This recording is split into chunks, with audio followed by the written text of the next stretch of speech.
cars with several other cars, and the car lost a little something since that crash. Yeah, it's not running as fast as it was then. It's still running good, but not nearly as good as it was.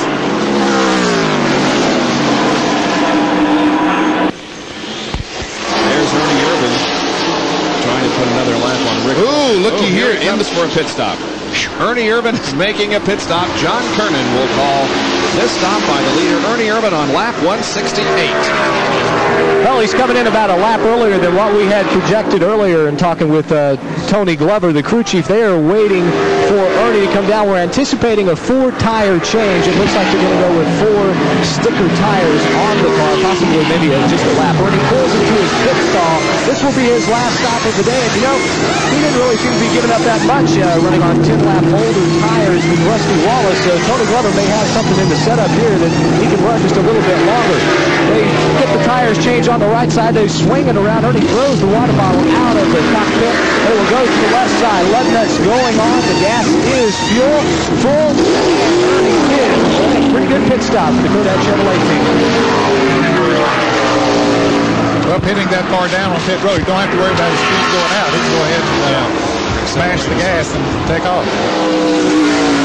Long way down pit road, though. You're off turn 3, and you're headed way down toward turn 1. Boy, don't you know he felt like it was forever, and if they get in there. Well, now this time, fellas, he went 36 laps on that tank. He only went 31 before, and he only had about 31 or 32 laps to go, so he should be okay. Yep.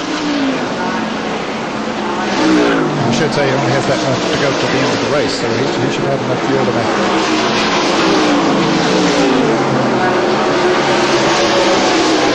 Rusty Wallace has picked up the lead in the race on the pit stop. There is Rusty, and in 7 more laps, we hear Rusty will be in for his final pit stop of the day.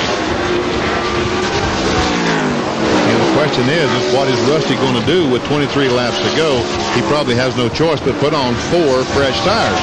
And Steve Mill reported if it doesn't rain at 182, he's going to put on 2 right side tires, and that 10 seconds might mean the difference in winning and losing. Very good point. And we understand that there might be some moisture falling up in turn 3 now. That's where the heavy cloud is. Oh, it'll be too bad if this race is halted here because of rain, because we have a really exciting finish set up here. Bill Elliott comes in for a pit stop, and it begins to rain harder in turn number 3. In fact, the fans you can see there begin to look toward the sky and hold out their hand as if to indicate that rain is coming from the dark cloud.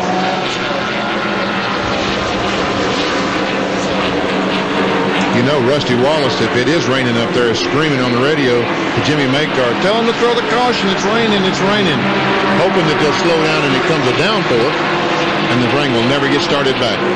Let's go to Jerry Punch. Well, they are caught between the rock and a hard place here in the Rusty Wallace pit. They can run as long as possibly 177 laps on the green.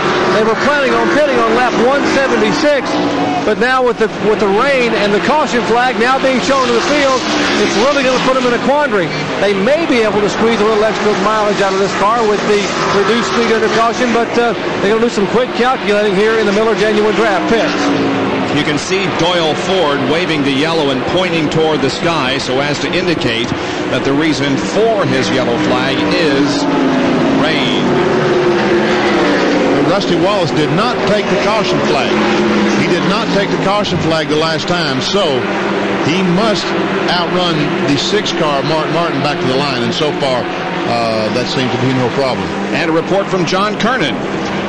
Mark Martin and his crew were planning to stay out until lap 182. They are not going to pit under this caution. I asked Steve Mill what their plan was. He pointed out to the racetrack. We're staying out on the racetrack regardless of what this rain does. So Rusty Wallace now comes down and gets the yellow flag, slowing the pace of the event once again. You see Bill Elliott on the inside just made that pit stop, so now he is a lap down.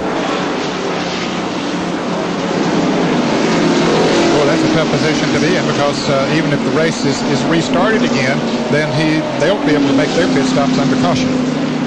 Bill falls to 9th position because of that pit stop that came just before the yellow because of rain. And it's beginning to rain pretty significantly here on the main straightaway. We see the drops of moisture coming onto our the glass here in our broadcast booth. So this could be a rain delay of some duration. Rusty Wallace has hopes that it is the end of the day and the end of the race, because if that were the case, he would be declared the winner of the Miller Genuine Draft 500. Right back.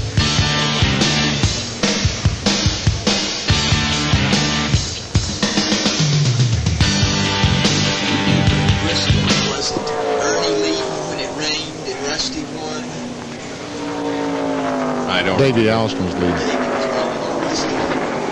Oh, look at that wind down turn one. Man, oh man, oh man. Yeah, and that flag's going, that big old flag going straight out.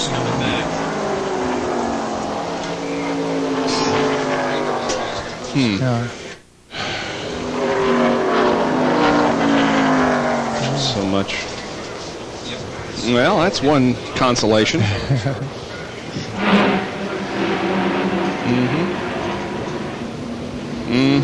Yep.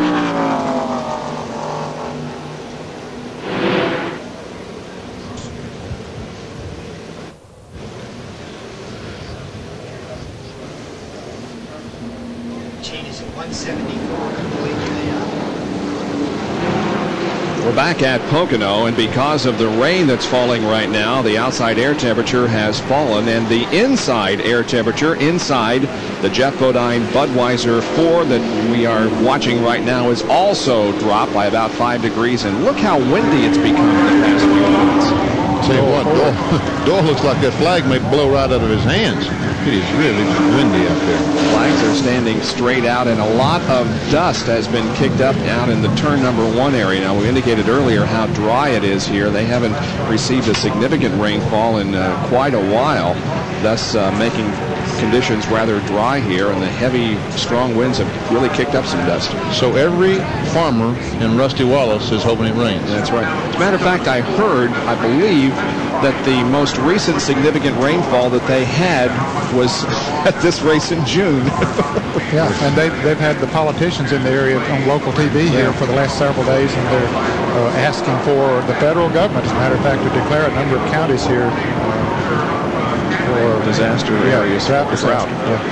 Well, the strategy is being talked about down on Pit Road while the rain falls, and as I said, it has begun to come down quite heavily now. The Folgers team of Mark Martin surveys the situation. I would not be surprised if we didn't have a red flag here before too long, because it appears as if the track, at least here on the main straightaway, is pretty wet. But for the moment, it's only a caution as the pit crew members seek shelter. But Steve Meal and Tony Glover are talking about what's going on the racetrack. They're trying to figure out exactly, now what can we do to get in front of the 2 car? Now, can we team up on this guy, or? Well, Tony Glover, the crew chief on the Kodak film Chevrolet of Ernie Urban, he's going to be the big loser of that team because they were leading the race, came in for their pit stop, and now they're back in 7th position. Yep.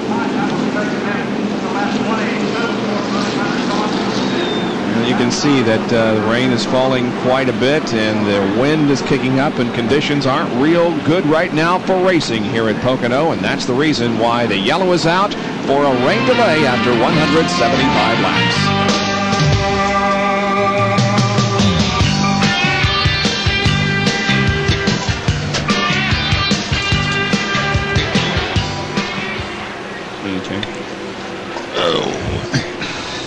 Rusty and them, they got to start sweating whether they got enough fuel to go much longer. Neil just said they're going to stop. I'm headed up. Tim Brewer is the mechanic of the race, Western Auto mechanic of the race. Okay. Did you say they're going to stop them, Neil? They're going to stop them next lap. They're going to allow 2 men and a generator only to the car. So I'm going to head up and get Brewer right quick while they get these cars stopped. I tell you, Rusty and them's got to be glad of that because they can't go much farther on fuel. Well, they can go to 182. My car just told me they could. Well, under caution. Oh, if it had gone green, they'd had to stop by 177. But they can go 182 under the caution. But then as soon as they restart them, they're going to have to get it. They're going to have to get on pit road for